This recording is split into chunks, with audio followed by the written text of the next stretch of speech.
नमस्कार विद्यार्थी मित्रांनो, स्मार्ट अभ्यास या यूट्यूब चॅनलवर आपले मनापासून स्वागत आहे. आणि खूप साऱ्या दिवसांपासून मित्रांनो, आपले जे डेली चालू घडामोडीचे लेक्चर होत होते, ते काही घेणं आपल्याला शक्य झालेलं नाही. खूप साऱ्या अडचणी असल्यामुळे जी आपली डेली करंट अफेअर्सची जी सीरीज होती, ती आपण मागच्या काही काळामध्ये बंद ठेवलेली होती. मात्र आजपासून आपली जी डेली चालू घडामोडीची जी काही लेक्चर सीरीज आहे, ते पुन्हा एकदा आपण या ठिकाणी सुरू करणार आहोत. तर आपण काय करायचं आहे, हे जे काही लेक्चर आहे, व्हिडिओ आहे, ते सर्व विद्यार्थी मित्रांपर्यंत एकदा शेअर करायचं आहे, जेणेकरून त्या विद्यार्थ्यांना सुद्धा परत एकदा आपली ही लेक्चर सीरीज सुरू झालेली आहे हे समजणार आहे. चला मग वेळ न घालवता आजच्या महत्त्वपूर्ण चालू घडामोडींना आपण सुरुवात करणार आहोत. तर आज दिनांक आहे 16 जुलै. याच्या ज्याही महत्त्वाच्या चालू घडामोडी असणार आहे, त्याचा अभ्यास आपण डिटेलमध्ये या ठिकाणी करण्याचा प्रयत्न हे करणार आहोत. चला मग पहिला आणि अत्यंत महत्त्वाचा प्रश्न असणार आहे आपल्या परीक्षेच्या दृष्टीने. तर प्रश्न असेल की नुकतेच जागतिक वारसा स्थळांच्या यादीत छत्रपती शिवाजी महाराजांच्या किती किल्ल्यांचा समावेश हा करण्यात आलेला आहे.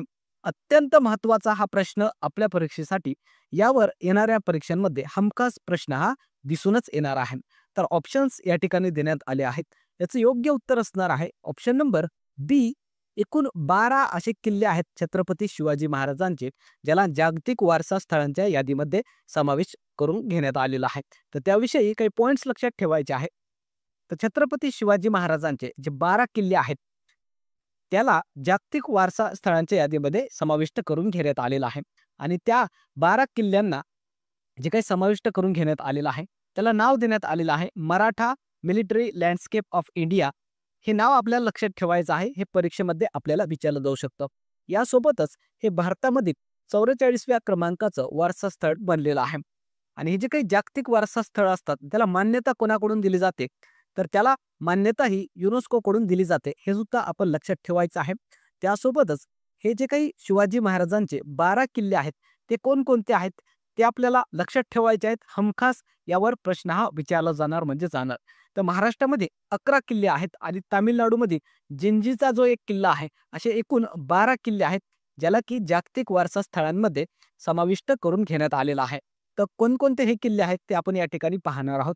पहिला आहे रायगड किल्ला, दुसरा आहे राजगड, तिसरा आहे प्रतापगड, चौथा आहे पन्हाळा, पाचवा किल्ला आहे शिवनेरी, सहावा आहे लोहगड, सातवा आहे साल्हेर, आठवा आहे सिंधुदुर्ग, नववा आहे विजयदुर्ग, 10व्या क्रमांकाचा आहे सुवर्णदुर्ग, 11व्या क्रमांकाचा आहे खांदेरी किल्ला आणि 12व्या क्रमांकाचं तामिळनाडूमध्ये असणारा जिंजी. असे एकूण 12 किल्ले आपल्याला लक्षात ठेवायचे आहेत.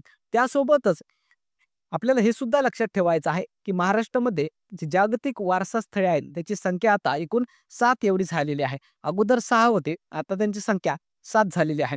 तर यामधील 6 जे आहेत ते सांस्कृतिक वारसा स्थळे आहेत आणि जे एक आहे ते नैसर्गिक वारसा स्थळ आहे. हे आपल्याला लक्षात ठेवायचं आहे. तसेच भारतामधील जे जागतिक वारसा स्थळे आहेत ते 44 एवढे झालेले आहेत.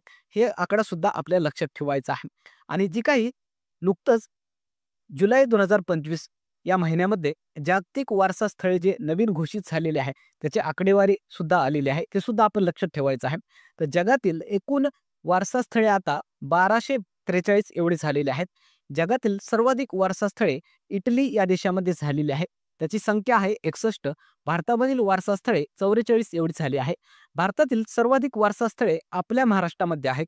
आणि महाराष्ट्रातील वारसा स्थळे किती असा जर प्रश्न विचारला, तर ते एकूण 7 आहेत. हे आपल्याला अंक लक्षात ठेवायचा आहे. यावर येणाऱ्या परीक्षांमध्ये प्रश्न हे हमखास विचारले जाऊ शकतात. त्यानंतर पुढचा प्रश्न असणार आहे, तर भारतातील पहिला ई वोटिंग अर्थात मतदान घेणारा पहिला राज्य कोणता बनला आहे. ऑप्शन्स या ठिकाणी देण्यात आले आहे. याचं योग्य उत्तर असणार आहे ऑप्शन नंबर ए. बिहार हा राज्य भारतातला पहिला ई वोटिंग घेणारा राज्य ठरलेला आहे. त्याविषयी पॉइंट्स लक्षात ठेवायचे आहेत. तर बिहार राज्यामध्ये नुकतंच पहिल्यांदाच असं घडलेलं आहे की स्मार्टफोनच्या माध्यमातून त्या ठिकाणी मतदान करण्याची सुविधाही उपलब्ध करून देण्यात आलेली होती. आणि ही जी काही सुविधा आहे ती बिहार राज्यामध्ये जे पालिका पोटनिवडणुका झालेल्या होत्या, त्यामध्ये या पद्धतीचा किंवा प्रणालीचा वापर हे करण्यात आलेला आहे. हे आपल्याला मुद्दा लक्षात ठेवायचा आहे. त्यानंतर पुढचा प्रश्न बघण्या अगोदर व्हिडिओ आवडला तर लाईक करायचा आहे. चॅनलवर नवीन असाल तर चॅनलला सबस्क्राईब करून घ्यायचं आहे. तसेच हा व्हिडिओ जास्तीत जास्त विद्यार्थ्यांपर्यंत पोहोचवण्याचं काम तुम्ही करायचं आहे मित्रांनो. कारण बऱ्याचशा दिवसांपासून आपली ही जी डेली करंट अफेअर्सची सीरीज होती, ती बंद असल्यामुळे बऱ्याचशा विद्यार्थ्यांना आपली ही जी सीरीज आहे, ती सुरू झालेली माहीत नसणार आहे. म्हणून कृपया करून आपल्या सर्व विद्यार्थी मित्रांना स्टडी ग्रुपमध्ये हा व्हिडिओ शेअर करा, जेणेकरून याचा फायदा आपल्या मित्रांना सुद्धा होणार आहे. चला मग पुढचा आणि अत्यंत महत्त्वाचा आपण प्रश्न पाहणार आहोत. हा सुद्धा अत्यंत महत्त्वाचा असा प्रश्न आहे नियुक्ती संदर्भामधला. तर प्रश्न असणार आहे की नुकतेच रॉचे नवीन प्रमुख कोण बनले आहेत? ऑप्शन्स या ठिकाणी देण्यात आले आहेत. याचे योग्य उत्तर असेल ऑप्शन नंबर सी, पराग जैन हे नुकतंच रॉचे नवीन प्रमुख बनलेले आहेत. तर त्याविषयी काही पॉइंट्स लक्षात ठेवायचे आहेत. हे जे पराग जैन आहेत ते रॉ अर्थात रिसर्च अँड अनालिसिस विंग जे आहे त्याचे प्रमुख बनलेले आहेत. त्यांच्याविषयी जर बघितलं तर ते 1989च्या बॅचचे जे पंजाब कॅडर आहे त्याचे ते IPS अधिकारी आहेत. त्यांना सुपर स्पाय म्हणून सुद्धा ओळखलं जातं आणि यांनी नुकतंच जे ऑपरेशन सिंदूर झालेलं आहे त्यामध्ये सुद्धा महत्त्वपूर्ण भूमिकाही बजावलेली आहे. हे सुद्धा मुद्दा आपण लक्षात ठेवायचा आहे.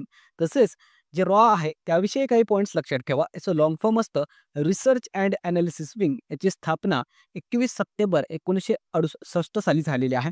याचं मुख्यालय आहे नवी दिल्ली या ठिकाणी. याचं ब्रीद वाक्य आहे धर्मो रक्षती रक्षिता.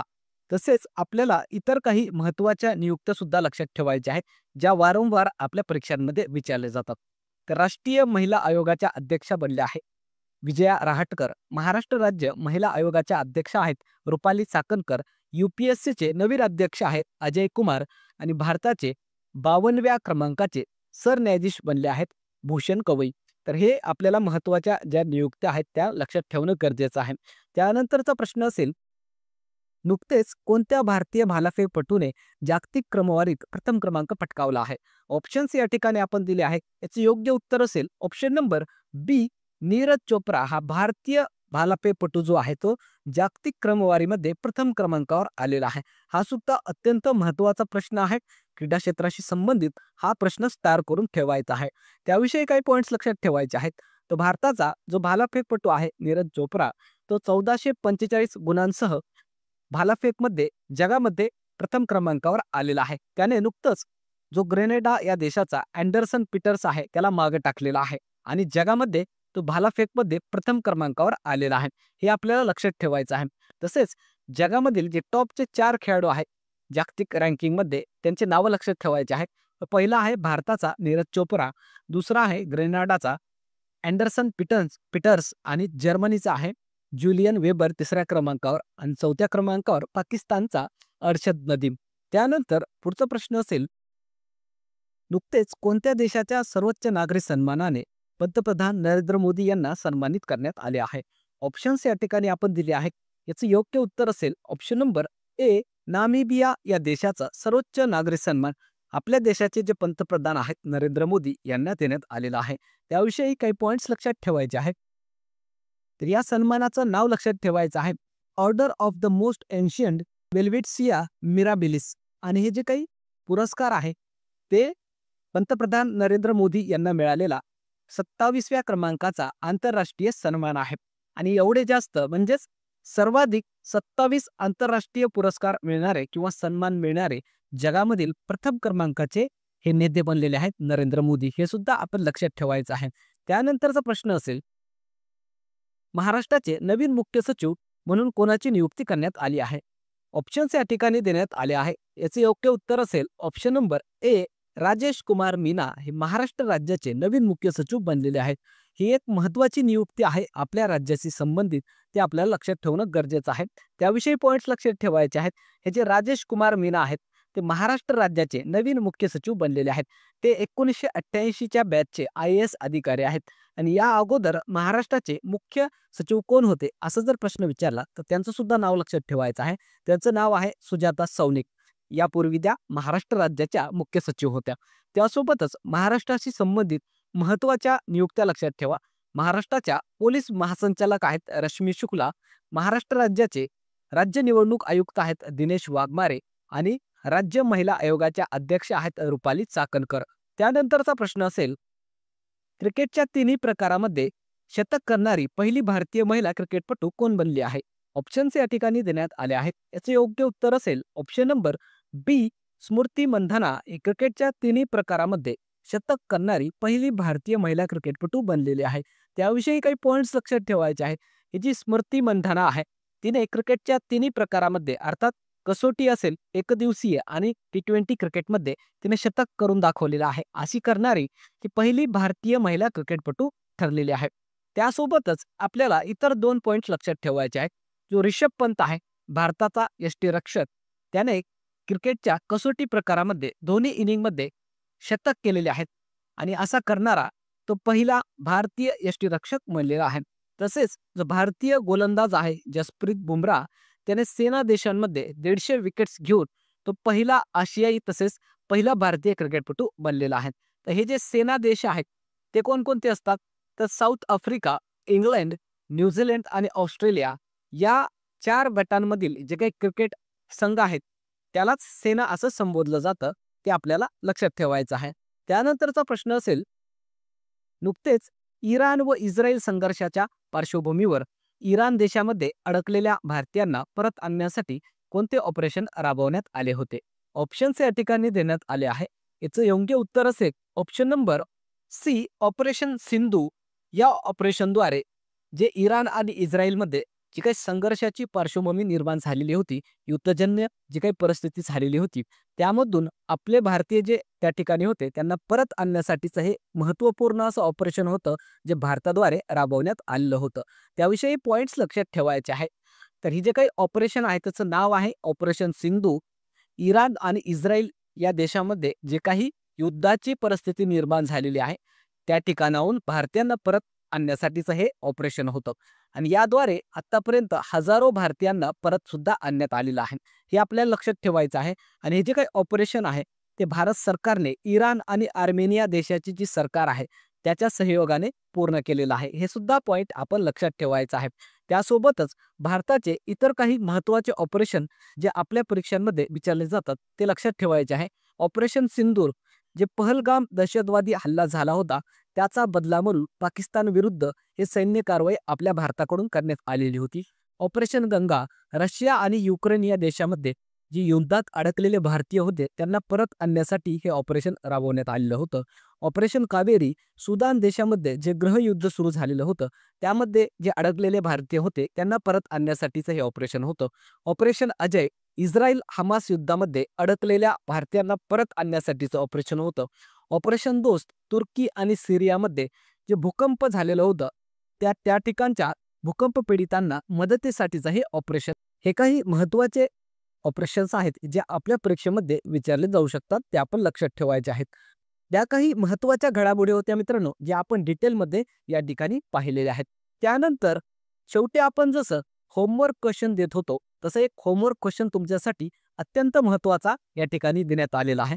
तर प्रश्न असेल, नुकतेच 2025 सालचा आंतरराष्ट्रीय बुकर पुरस्कार कोणाला देण्यात आलेला आहे? खूप महत्त्वाचा हा प्रश्न असणार आहे. ऑप्शन्स या ठिकाणी आपण दिलेले आहेत. बघूया किती विद्यार्थ्यांना या प्रश्नाचं उत्तर हे माहिती आहे. सर्व विद्यार्थ्यांनी या प्रश्नाचं उत्तर देण्याचा प्रयत्न हे करायचा आहे, कारण येणाऱ्या परीक्षांमध्ये या पुरस्कारावर हमखास प्रश्न हे दिसून येणार आहे. चला मग थांबूया या ठिकाणी. व्हिडिओ आवडला तर व्हिडिओला लाईक करा. चॅनलवर नवीन असाल तर चॅनलला सबस्क्राईब करून घ्या. तसेच लेक्चरच्या मोफत नोट्ससाठी आपलं जे टेलिग्राम चॅनल आहे स्मार्ट अभ्यास 555 त्याला जॉईन करून घ्या. तसेच इंस्टाग्राम आणि व्हॉट्सअप चॅनल सुद्धा आहे स्मार्ट अभ्यास या नावाने, त्याला सुद्धा जॉईन करून घ्या. त्या ठिकाणी अभ्यासाशी संबंधित कॉन्टेंट आपण टाकत असतो. आणि तसेच हा व्हिडिओ जास्तीत जास्त विद्यार्थ्यांपर्यंत पोहोचवण्याचा प्रयत्न करा, कारण मध्यंतरी आपण जी लेक्चर सिरीज होती ते बंद केलेली होती. आता बऱ्याचशा विद्यार्थ्यांना याविषयी कल्पना नाही, म्हणून कृपया करून तुम्ही आपापल्या स्टडी ग्रुप्समध्ये आणि आपल्या विद्यार्थ्यांपर्यंत हे जे काही लेक्चर आहे ते पाठवा, जेणेकरून याची माहिती त्यांना सुद्धा मिळणार आहे. चला मग थांबूया या ठिकाणी. पुन्हा भेटूया एका नवीन व्हिडिओसह. तोपर्यंत धन्यवाद.